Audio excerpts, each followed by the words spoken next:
அன்பான இறை மக்களே, இன்று பைபிள் ரீடிங் பிளானின் 230வது நாள். இன்று நாம் வாசித்து அறிய இருக்கிற விவிலிய பகுதி ZECHARIAH அதிகாரம் 10 முதல் 14 வரை.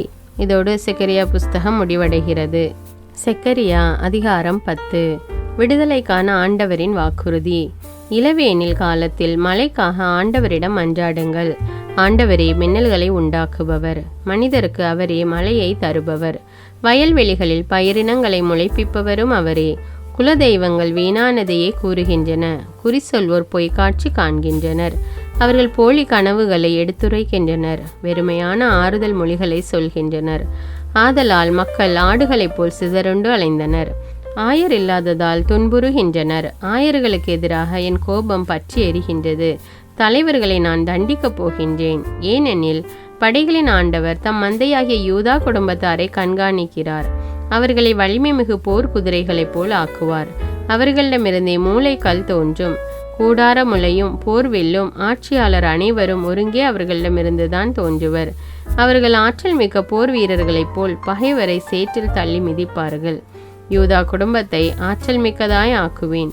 யோசேப்பு குடும்பத்தை மீட்டருள்வேன். அவர்கள் மீது இரக்கம் கொண்டுள்ளதால் அவர்களை நான் திரும்பி வர செய்வேன்.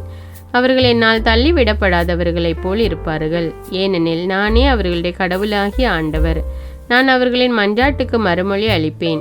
எப்ராஹிம் மக்கள் ஆற்றல் மிக்க வீரரை போலாவார்கள். திராட்சை மது அருந்தியவரின் உள்ளத்தை போல் அவர்கள் உள்ளம் களிப்படையும். அவர்கள் பிள்ளைகளும் அதை கண்டு மகிழ்ச்சியுறுவார்கள். ஆண்டவரில் அவர்கள் இதயம் மகிழ்ந்து களிப்புறும். சீழ்கை ஒலி எழுப்பி நான் அவர்களை சேர்த்து கொள்வேன், ஏனெனில் நானே அவர்களை மீட்டருள்வேன். முன்போலவே அவர்கள் பழுகி பெருகுவார்கள். மக்களினங்களிடையே நான் அவர்களை சிதறடித்தாலும் தொலை நாடுகளில் என்னை அவர்கள் நினைத்து கொள்வார்கள். தங்கள் மக்களோடு வாழ்ந்து திரும்பி வருவார்கள். நான் அவர்களை எகிப்து நாட்டினின்று திரும்பி வர செய்வேன். அசிரியாவிலிருந்து அவர்களை கூட்டிக் கொண்டு வருவேன். கிளையாது லெபனோன் நாடுகளுக்கு அவர்களை கொண்டு வருவேன். இடமில்லாமல் போக மட்டும் வந்து சேருவார்கள். எகிப்திய கடலை அவர்கள் கடந்து செல்வார்கள். கடல் அலைகள் அடித்து நொறுக்கப்படும். பேராற்றின் ஆழங்களெல்லாம் வறண்டு போகும். அசீரியாவின் ஆணவம் அடக்கப்படும். எகிப்து நாட்டின் செங்கோல் அகற்றப்படும். ஆண்டவருக்குள் அவர்களை ஆற்றல் மிக்கவர்கள் ஆக்குவேன். ஆண்டவரின் பெயரில் அவர்கள் பெருமை கொள்வார்கள் என்கிறார் ஆண்டவர். ZECHARIAH அதிகாரம் 11. லெபனோனே, உன் வாயில்களை திறந்துவை. நெருப்பு உன் கேதுரு மரங்களை சுட்டெரிக்கட்டும். தேவதார மரங்களே, புலம்பி அழுங்கள், ஏனெனில் கேதுரு மரங்கள் வீழ்த்தப்பட்டன. ஓங்கி வளர்ந்த மரங்கள் பாழாயின. பாசான் நாட்டு கருவாலி மரங்களே, புலம்பி அழுங்கள், ஏனெனில் அடர்ந்த காடு வெட்டி வீழ்த்தப்பட்டது. அவர்கள் அலறி அழும் குரல் கேட்கின்றது, ஏனெனில் அவர்களின் மேன்மை பாழ்படுத்தப்பட்டது. இளம் சிங்கங்களின் கர்ஜனை கேட்கின்றது, ஏனெனில் யோர்தானின் காடு அழிக்கப்பட்டது.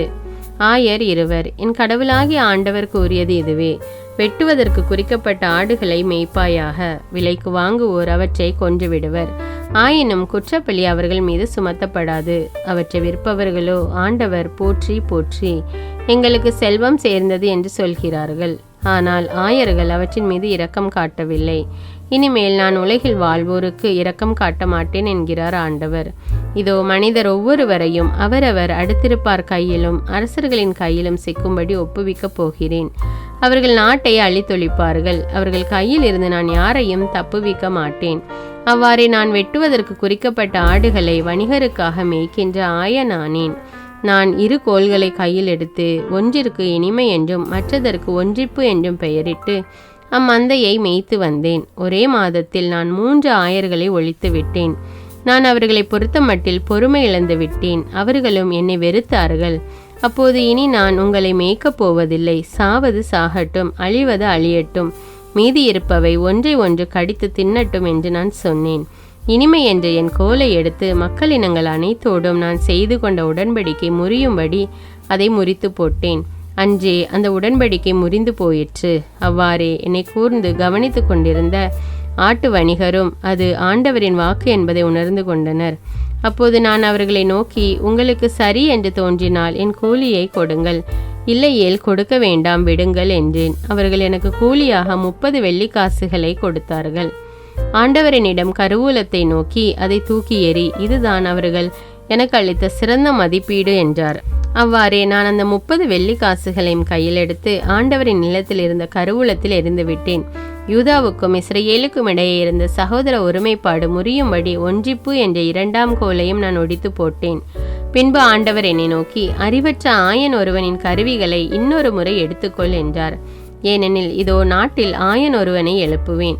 அவன் அழிந்து போவதை காப்பாற்ற மாட்டான், சிதறி போவதை தேடி திரிய மாட்டான், எலும்பு முறிந்ததை குணப்படுத்த மாட்டான், நலமாயிருப்பதற்கு உணவு கொடுக்க மாட்டான், ஆனால் கொழுத்தது இறைச்சியை தின்பான், அவற்றின் குழம்புகளை கூட நறுக்கி போடுவான். ஆடுகளை கைவிடுகிற பயனற்ற என் ஆயனுக்கு ஐயோ கேடு. அவனுடைய கை மேலும் வலக்கண் மேலும் வாள் வந்து விழட்டும். அவனது கை முற்றிலும் சூம்பி போகட்டும். அவனது வலக்கண் இருண்டு முற்றிலும் குருடாகட்டும். செக்கரியா அதிகாரம் 12. எருசலேமின் வருங்கால மீட்பும் வளமும். ஓர் இறைவாக்கு. இஸ்ரேலை குறித்து அருளப்பட்ட ஆண்டவரின் வாக்கு. விண்வெளியை விரித்தவரும் மண்ணுலகை நிலைநாட்டியவரும் மனிதரின் ஆவியை அவர்களுள் தோற்றுவித்தவருமான ஆண்டவர் கூறுவது இதுவே: இதோ சூழ்ந்திருக்கும் மக்களினங்கள் அனைத்திற்கும் போதை ஏற்றி தள்ளாட செய்யும் மது கிண்ணமாக நான் எருசலேமை ஆக்கப் போகிறேன். எருசலேமுக்கு எதிரான முற்றுகையில் யூதாவுக்கும் அதே நிலைதான் ஏற்படும். அந்நாளில் நான் மக்களினங்கள் அனைத்திற்கும் எருசலேமை பலுவான கல்லாக்குவேன். அதை தூக்கும் எவரும் காயமடைவது திண்ணம். உலகில் உள்ள வேற்றினத்தார் அனைவரும் அதற்கு எதிராக படை திரண்டு வருவார்கள். அந்நாளில் நான் குதிரைகளை எல்லாம் திகிலாலும் அவற்றின் மேல் ஏறி வருவோரை எல்லாம் பைத்தியத்தாலும் வதைப்பேன் என்கிறார் ஆண்டவர். யூதா குடும்பத்தாரை கடைக்கண் நோக்கி மக்கள் இனங்களின் அனைத்து குதிரைகளின் கண்களையும் குருடாக்குவேன். அப்போது யூதா நாட்டின் குடும்ப தலைவர்கள் எருசலேமில் குடியிருப்போரின் வலிமை அவர்களுடைய கடவுளாகிய படைகளின் ஆண்டவரில்தான் இருக்கிறது என்று தங்களுக்குள் சொல்லிக் கொள்வார்கள். அந்நாளில் நான் யூதாவின் குடும்ப தலைவர்களை விறகுகளுக்கிடையில் வைத்த நெருப்பு சட்டி போலும் வைக்கோல் கட்டுகளுக்குள் தீப்பந்தம் போலும் ஆக்குவேன். அவர்கள் தங்களை சூழ்ந்துள்ள மக்களினங்கள் அனைத்தையும் வலப்பக்கமும் இடப்பக்கமுமாய் அழித்தொழிப்பார்கள். எருசலேம் மக்களோ முன்பு இருந்த இடமாகிய எருசலேமிலேயே குடியிருப்பார்கள். தாவீது குடும்பத்தாரின் மேன்மையும் எருசலேமில் குடியிருப்போரின் மேன்மையும் யூதாவின் மேன்மையை விட மிகுந்து விடாதிருக்க ஆண்டவர் யூதாவின் கூடாரங்களுக்கே முதலில் விடுதலை அளிப்பார். அந்நாளில் எருசலேமில் குடியிருப்போருக்கு ஆண்டவர் அடைக்கலமாய் இருப்பார். அந்நாளில் அவர்களுள் காலூன்றி நிற்க வலுவில்லாதோர் கூட தாவீதை போலிருப்பர். தாவீதின் குடும்பத்தார் கடவுளைப் போலும் அவர்களுக்கு முன் சென்ற ஆண்டவரின் தூதரை போலும் இருப்பர். அந்நாளில் நான் எருசலேமுக்கு எதிராக வரும் வேற்றினத்தார் அனைவரையும் அழிக்க வகை தேடுவேன். நான் தாவீது குடும்பத்தார் மேலும் எருசலேமில் குடியிருப்போர் மேலும் இரக்க உள்ளத்தையும் மன்றாடும் மனநிலையையும் பொழிந்தருள்வேன். அப்போது அவர்கள் தாங்கள் ஊடுருவ குத்தியவனையே உற்று நோக்குவார்கள். அவனை உற்று நோக்கி ஒரே பிள்ளையை பறிகொடுத்து ஓலமிட்டு அழுபவரைப் போலும் இறந்து போன தம் தலைப்பிள்ளைக்காக கதறி அழுபவர் போலும் மனம் கசந்து அழுவார்கள். அந்நாளில் எருசலேமில் எழும்பும் ஓலம் மெகிதோவின் சமவெளியில் அதத்ரிமோனின் புலம்பலை போல பெரிதாயிருக்கும். நாடு முழுவதும் குடும்பம் குடும்பமாக புலம்பிக் கொண்டிருக்கும். தாவீது குடும்பத்தாரின் குடும்பங்கள் ஒரு புறம் தனித்தும் அவர்களுடைய பெண்கள் மற்றொரு புறம் தனித்தும், நாத்தான் குடும்பத்தாரின் குடும்பம் ஒரு புறம் தனித்தும் அவர்களுடைய பெண்கள் மற்றொரு புறம் தனித்தும், லேவி குடும்பத்தாரின் குடும்பங்கள் ஒரு புறம் தனித்தும் அவர்களுடைய பெண்கள் மற்றொரு புறம் தனித்தும், சிமையி குடும்பங்கள் ஒரு புறம் தனித்தும் அவர்களுடைய பெண்கள் மற்றொரு புறம் தனித்தும் புலம்பி அழுவார்கள். எஞ்சியுள்ள எல்லா குடும்பங்களிலும் ஒவ்வொரு குடும்பமும் தனித்தனியையும் அவற்றிலுள்ள பெண்கள் தனித்தனியையும் புலம்பி அழுவார்கள். செகரியா அதிகாரம் 13. அந்நாளின் பாவத்தையும் தீட்டையும் நீக்கி தூய்மையாக்கும் நீரூற்று தாவீதின் குடும்பத்தாருக்கெனவும் எருசலேமில் குடியிருப்போருக்கெனவும் தோன்றும். அந்நாளிலே நான் சிலைகளின் பெயர்கள் நாட்டில் இல்லாதவாறு அறவே ஒழித்து விடுவேன். அதன் பின் அவற்றை பற்றிய நினைவு யாருக்கும் இராது. மேலும் போலி இறைவாக்கினரையும் அசுத்த ஆவியையும் நாட்டிலிருந்து விரட்டி விடுவேன் என்கிறார் படைகளின் ஆண்டவர். எவனாவது மீண்டும் இறைவாக்கினனாக தோன்றுவானாகில் அவனை பெற்றெடுத்த தந்தையும் தாயும் ஆண்டவரின் பெயரால் பொய் பேசுவதால் நீ உயிர் வாழக்கூடாது என்று அவனிடம் சொல்வார்கள். அவன் இறைவாக்கு உரைக்கும் போதே அவனை பெற்றெடுத்த தாய் தந்தையர் அவனை குத்தி கொன்று போடுவார்கள். அந்நாளில் இறைவாக்கினருள் ஒவ்வொருவனும் இறைவாக்கு உரைக்கும் போது தான் கண்ட காட்சியை குறித்து வெட்கம் அடைவான். ஏமாற்றுவதற்காக கம்பளி மேலாடையை போர்த்தி கொள்ள மாட்டான். ஆனால் நான் இறைவாக்கினன் அல்ல, நிலத்தை பயிரிடுகிற உழவன், என் இளமை முதல் நிலத்தை உழுது பயிர் செய்பவன் என்று சொல்வான். உன் மார்பில் இந்த வடுக்கள் எவ்வாறு ஏற்பட்டன என ஒருவன் வினவினால், என் நண்பர் இல்லத்தில் காயமுற்ற போது இவை ஏற்பட்டன என மறுமொழி பகர்வான். வாளே எழுந்திடு, என் ஆயனுக்கும் நெருங்கிய நண்பனுக்கும் எதிராக கிளர்ந்தெழு என்கிறார் படைகளின் ஆண்டவர். ஆயனை வெட்டு, அப்போது ஆடுகள் சிதறடிக்கப்படும். சிறியோருக்கு எதிராக என் கையை ஓங்குவேன். நாட்டு மக்களுள் 1/3 பங்கினர் வெட்டுண்டும் ஆழ்வர், 1/3 பங்கினரே எஞ்சியிருப்பர் என்கிறார் ஆண்டவர். இந்த 1/3 பங்கினரையும் வெள்ளியை நெருப்பிலிட்டு தூய்மைப்படுத்துவது போல் தூய்மைப்படுத்துவேன், பொன்னை புடமிடுவது போல் புடமிடுவேன். அவர்கள் என் பெயரை நினைத்து மன்றாடுவார்கள், நானும் அவர்கள் மன்றாட்டிற்கு செவி கொடுப்பேன். இவர்கள் என் மக்கள் என்பேன் நான், ஆண்டவர் எங்கள் கடவுள் என்பார்கள் அவர்கள். செக்கரியா அதிகாரம் 14. எருசலேமும் வேற்றினத்தாரும், இதோ ஆண்டவரின் நாள் வருகின்றது. அப்போது உன்னிடமிருந்து கொள்ளையிடப்பட்ட பொருள்கள் உன் கண்ணெதிரே பங்கிடப்படும். எருசலேமுக்கு எதிராக போர் தொடுக்கும்படி நான் வேற்றினத்தார் அனைவரையும் ஒன்று கூட்டப் போகிறேன். நகர் பிடிபடும், வீடுகள் கொள்ளையிடப்படும், பெண்கள் மானபங்கப்படுத்தப்படுவார்கள். நகர் மக்களுள் பாதி பேர் அடிமைகளாய் நாடு கடத்தப்படுவார்கள். ஆனால் எஞ்சியுள்ள மக்களோ நகரிலிருந்து துரத்தப்பட மாட்டார்கள். பின்பு ஆண்டவர் கிளம்பி சென்று முன்னாளில் செய்தது போல் அந்த வேற்றினத்தாருக்கு எதிராக போர் புரிவார். அந்நாளில் அவருடைய காலடிகள் எருசலேமுக்கு கிழக்கே உள்ள ஒலிவ மலையின் மேல் நிற்கும். அப்போது ஒலிவ மலை கிழக்கு மேற்காய் செல்லும் மிக பெரும் பள்ளத்தாக்கு ஒன்றில் 2ஆக பிரிக்கப்படும். ஆகவே அம்மலையின் ஒரு பகுதி வடக்கு நோக்கியும் மற்றொரு பகுதி தெற்கு நோக்கியும் விலகி நிற்கும். அப்போது நீங்கள் என் மலைகளின் பள்ளத்தாக்கு வழியாய் தப்பியோடுவீர்கள். மலைகளின் பள்ளத்தாக்கு ஆட்சால் வரை பரவி இருக்கும். நீங்களோ யூதாவின் அரசன் ஓசியாவின் காலத்தில் ஏற்பட்ட நிலநடுக்கத்தின் போது தப்பியோடியது போல் ஓடிப்போவீர்கள். அப்போது உங்கள் கடவுளாகிய ஆண்டவர் தம் புனிதர்கள் அனைவரோடும் வருவார். அந்நாளில் வெப்பமோ குளிரோ உறைபனியோ இராது, அது ஒரே பகலாயிருக்கும். அதன் வரவை ஆண்டவர் மட்டுமே அறிவார். பகலுக்கு பின் இரவு வராது, மாலை வேளையிலும் ஒளிபடரும். அந்நாளில் வற்றாத நீரூற்று ஒன்று எருசலேமிலிருந்து தோன்றி ஓடும். அதன் ஒரு பாதி கீழ்கடலிலும் மறுபாதி மேல்கடலிலும் சென்று கலக்கும். கோடை காலத்திலும் குளிர்காலத்திலும் அது ஓடிக்கொண்டே இருக்கும். ஆண்டவர் உலகம் அனைத்திற்கும் அரசராய் திகழ்வார். அந்நாளில் ஆண்டவர் ஒருவர் மட்டுமே இருப்பார். அவர் திருப்பெயர் ஒன்று மட்டுமே இருக்கும்.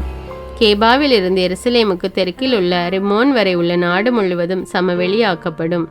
எருசலேமோ தான் இருந்த இடத்திலேயே ஓங்கி உயர்ந்து பென்யமின் வாயிலில் இருந்து முன்னைய வாயில் இருந்த இடமான மூலை வாயில் வரையிலும், அனனியேல் காவல் மாடத்திலிருந்து அரசண்டே திராட்சை ஆலைகள் வரையிலும் மக்கள் குடியேற்றத்தால் நிறைந்திருக்கும். அங்கே மக்கள் குடியிருப்பார்கள். இனி அவர்கள் சாபத்திற்கு ஆளாக மாட்டார்கள். எருசலேம் அச்சமின்றி வாழும். எருசலேமுக்கு எதிராக போர் தொடுத்த எல்லா மக்களினங்களையும் வதைக்கும் பொருட்டு ஆண்டவர் அனுப்பும் கொள்ளை நோய் இதுவே. அவர்கள் நடமாடி கொண்டிருக்கும் போதே ஒவ்வொருவனது சதையும் அழுகி போகும். அவர்களுடைய கண்கள் தம் குழிகளிலேயே அழுகி போகும், நாக்குகளும் வாய்க்குள்ளேயே அழுகிவிடும். அந்நாளில் ஆண்டவர் அவர்களுக்கிடையே பெரும் குழப்பத்தை ஏற்படுத்துவார். அப்போது அவர்கள் ஒவ்வொருவரும் அடுத்திருப்பார் மேல் கை வைப்பர், அடுத்திருப்பாருக்கு எதிராக கையை ஓங்குவர். யூதாவும் கூட எருசலேமுக்கு எதிராக போர் தொடுக்கும். அப்போது சுற்றிலும் உள்ள வேற்றினத்தாரின் செல்வங்களாகிய பொன் வெள்ளி ஆடைகள் பெருமளவில் திரட்டப்படும். அவர்களுக்கு கொள்ளை நோய் வந்தது போலவே அவர்களுடைய பாளையங்களில் இருக்கும் குதிரைகள், கோவேறு கழுதைகள், ஒட்டகங்கள், கழுதைகள் முதலிய எல்லா விலங்குகளுக்கும் கொள்ளை நோய் வரும். பின்பு எருசலேமுக்கு எதிராக எழும்பிய வேற்றினத்தாரில் எஞ்சி இருக்கும் அனைவரும் படைகளின் ஆண்டவராகிய அரசரை தொழவும் கூடார திருவிழாவை கொண்டாடவும் ஆண்டுதோறும் அங்கே போவர். உலகின் இனத்தார் எவரேனும் படைகளின் ஆண்டவராகிய அரசரை தொழ எருசலேமுக்கு போகவில்லை என்றால் அவர்கள் நாட்டில் மழை பெய்யாது. எகிப்து நாட்டினர் அவரை வழிபட வரவில்லையாயின் அவர்களுக்கும் மழை இல்லாமல் போகும். கூடார திருவிழாவை கொண்டாட வராத மக்களினங்களை வதைத்த அதே கொள்ளை நோய் அவர்களையும் வதைக்கும். இது எகிப்தின் பாவத்திற்கும் கூடார திருவிழாவை கொண்டாட வராத மற்றெல்லா வேற்றினத்தாரின் பாவத்திற்கும் கிடைக்கும் பயன். அந்நாளில் குதிரைகளின் கழுத்தில் உள்ள மணிகளில் ஆண்டவருக்கென அர்ப்பணிக்கப்பட்டவை என்று எழுதப்பட்டிருக்கும். ஆண்டவரின் கோவிலில் இருக்கும் பானைகள் பலிபீடத்தின் முன்னிருக்கும் கிண்ணங்களை போலிருக்கும். யூதாவிலும் எருசலேமிலும் உள்ள ஒவ்வொரு பானையும் படைகளின் ஆண்டவருக்கே அர்ப்பணிக்கப்பட்டதாய் இருக்கும். பலி செலுத்துவோர் எல்லோரும் பலி இறைச்சியை சமைப்பதற்காக அவற்றை எடுக்க முன் வருவார்கள். மேலும் அந்நாள் முதல் படைகளின் ஆண்டவரது கோவிலில் வணிகர் எவரும் இருக்க மாட்டார்.